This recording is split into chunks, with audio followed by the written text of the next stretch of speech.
జలగలు లాంటి ఆడపడుచుల గురించి మాట్లాడుకుందాం ఇవాళ.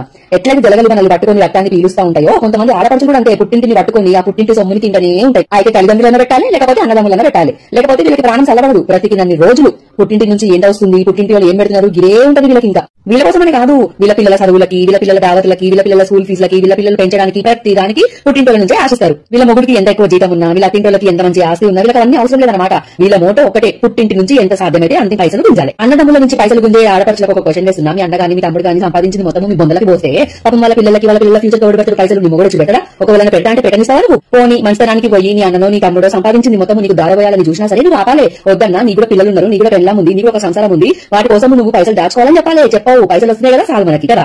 బయటికి మాత్రం శ్రీరంగ నీతులు మాట్లాడతారు మీరు. పుట్టింటి నుంచి ఏం అడగద్దు, వాళ్ళ నుంచి ఏం ఎక్స్పెక్ట్ చేయొద్దు, గాడి గుడ్డు అనుకుంటారు, సమాజానికి మెసేజ్ ఇస్తుంటారు. మరి మీరు చేసేది కొంగు సాపి అడుకోవడం కదా. సరే, నీ పుట్టింటి నుంచి సర్వం దోచేస్తున్నావు కదా, మరి వాళ్ళకి ఏమైనా అవసరం అయితే దగ్గర ఉండి చూసుకునే రకమైన అనేది లేదు. ఇంకొక జాతి ఉంటారు మీ దాంట్లో, పిల్లల్ని కూడా చూసుకోరు, పిల్లల్ని కూడా అన్నింట్లో తమ్ముడింట్లో వదిలేశారు. మరి పిల్లల్ని పెంచడం కూడా శాత కాకపోతే ఎందుకు అన్నారు మీరు? ఇట్లాంటి జలగల్ లాంటి అక్క చెల్లెలు గానీ లేకపోతే కూతురు గానీ ఉన్న వాళ్ళందరికీ ఏం చెప్తున్నానంటే, వీళ్ళకి ఎన్ని పైసలు పెట్టినా గుర్తుండదు, వీళ్ళకి ఒక సిగ్గుండదు. అందుకే ఏం చేయాలంటే, వీళ్ళ ముఖాలకి పోయడం కన్నా మీ ఫ్యూచర్ కోసమో లేకపోతే మీ పిల్లల ఫ్యూచర్ కోసమో మీ సేవింగ్స్ కోసమో దాచిపెట్టే అట్లీస్ట్ ఫ్యూచర్ అనేది సెక్యూర్ ఉంటుంది కదా.